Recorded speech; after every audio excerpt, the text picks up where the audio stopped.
Hello, we're going to investigate a source of inharmonicity in the piano by simulating two strings, one flexible and one stiff. And these strings are designed to mimic the behavior of a C4 key on a piano. And here's the dimensions and the parameters. This problem has been solved in a variety of places by a variety of methods.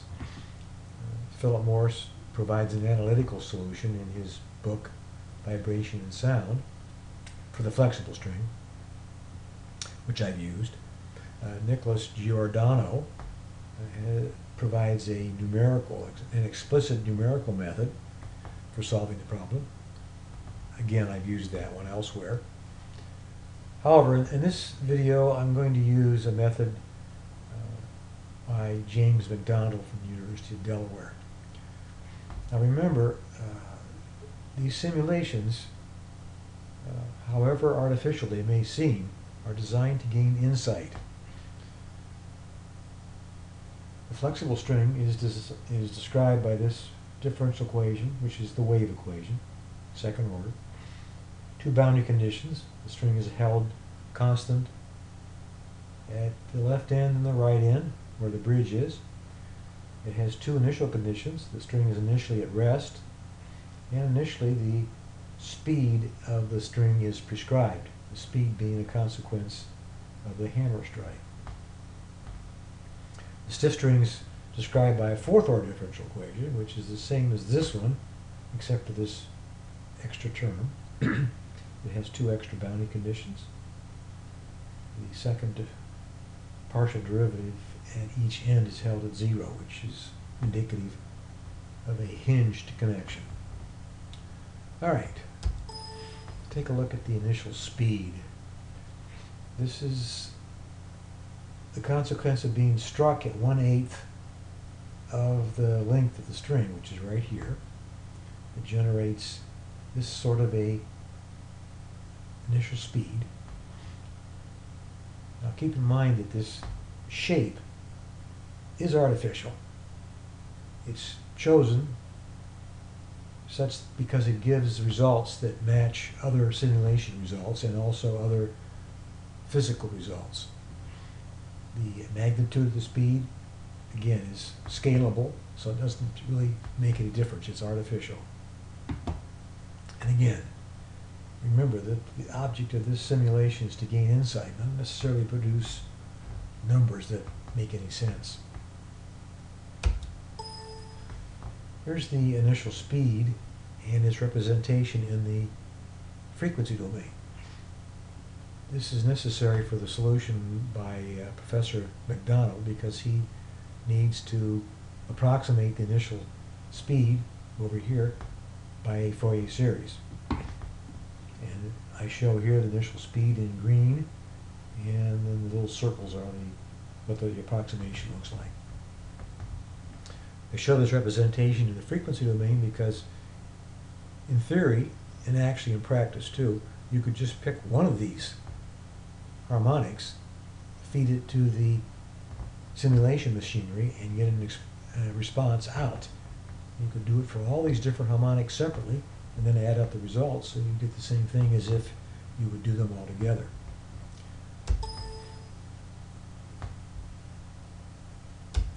Now, here's a picture of what we're going to be doing. We're going to feed this initial condition of the speed and the initial position to the string dynamics model machinery.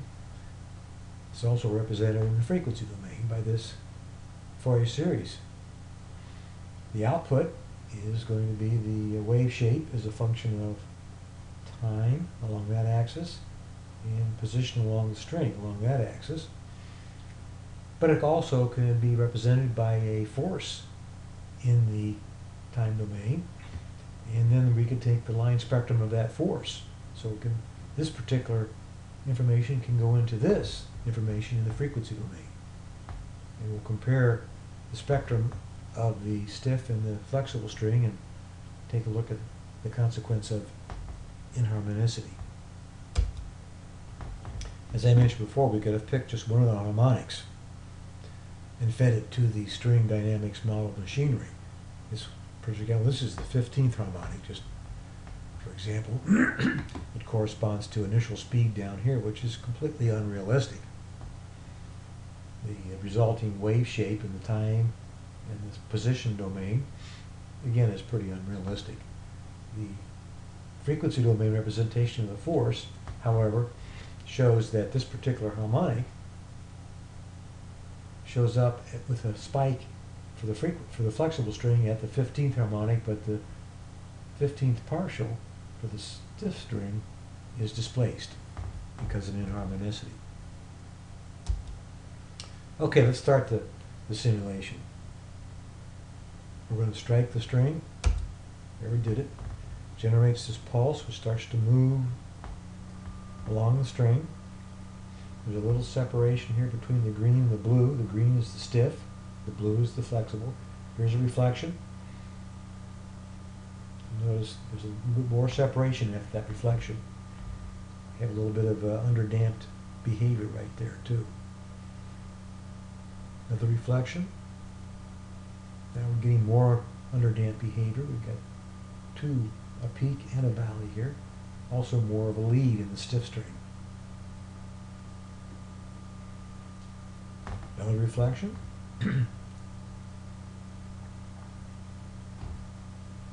More underdamped behavior and more of a lead. This is the last reflection we're going to look at.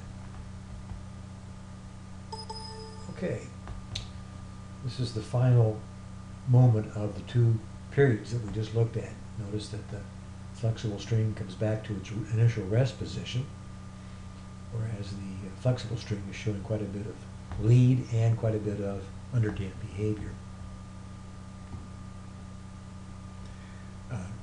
Here's the summary of what I've just said before, and I just want to note that these results, this kind of behavior, is similar to that seen in the simulations of Morse and Giordano. Now you can go through and calculate the lead of the stiff string over the flexible string as a function of time, which I've done over here in this graph. I'm plotting the lead of the stiff string versus the time. This vertical red line here represents a reflection. Here's the reflection after one period, reflection after two periods, so forth. The thing to pick out of this graph is that at each reflection, the level of the lead takes a step change, increase. So what's happening is the effect of the reflections are causing this lead. So the stiff string is propagating more quickly as time goes on.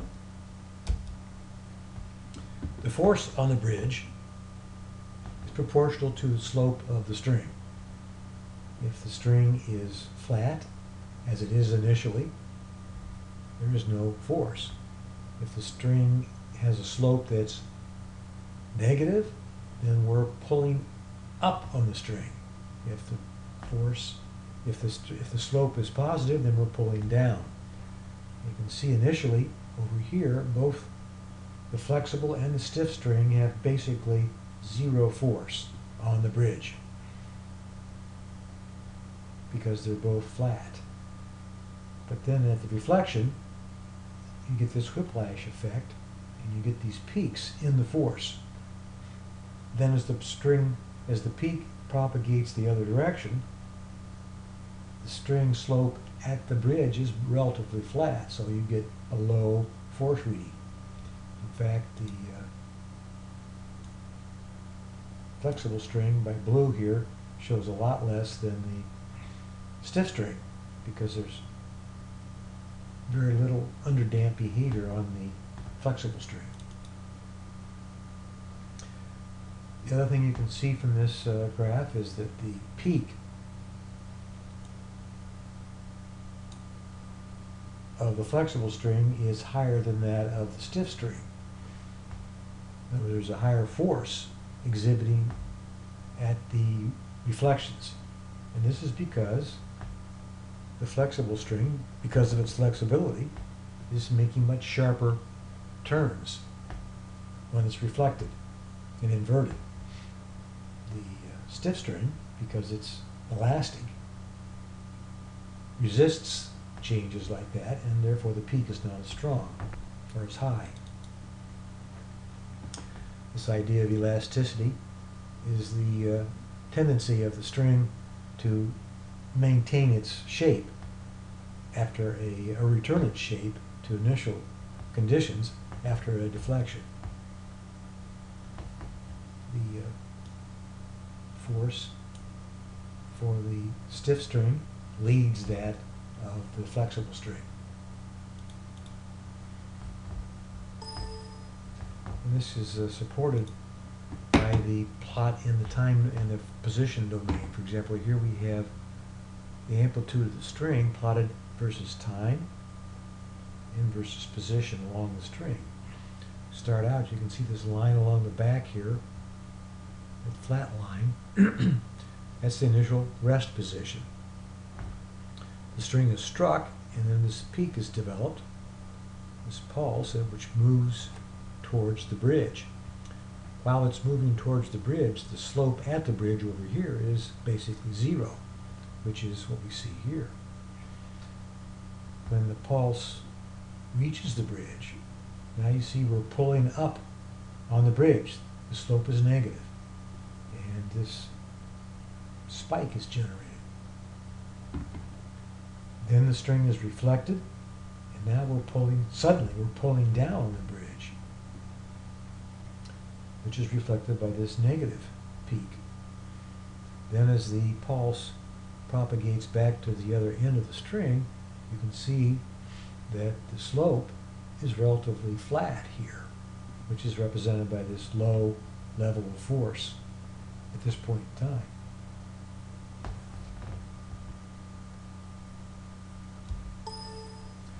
Finally, let's take a look at the line spectrum of force.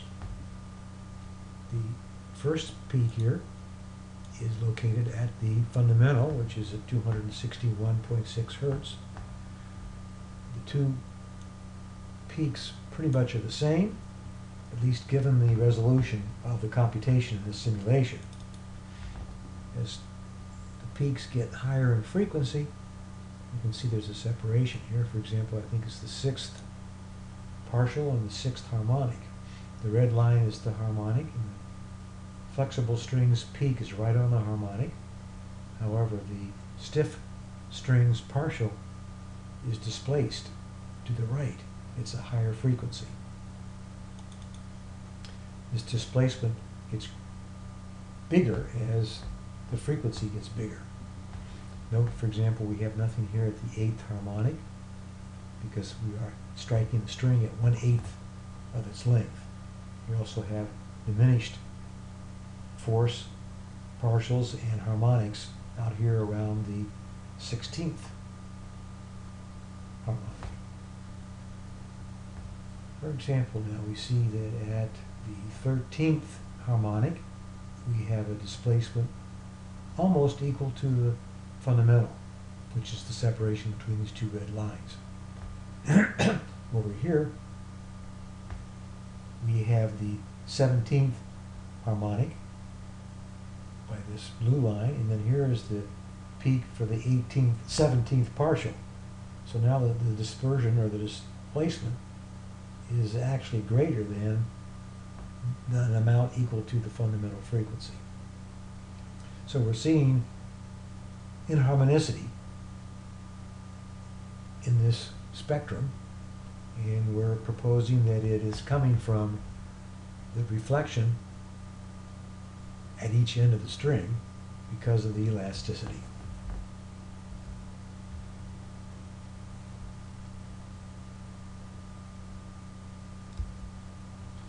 Okay, we can listen to those collected values.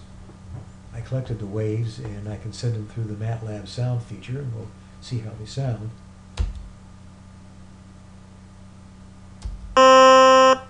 That's the flexible string. That's the stiff string. And then here is the C4 on a Yamaha P120.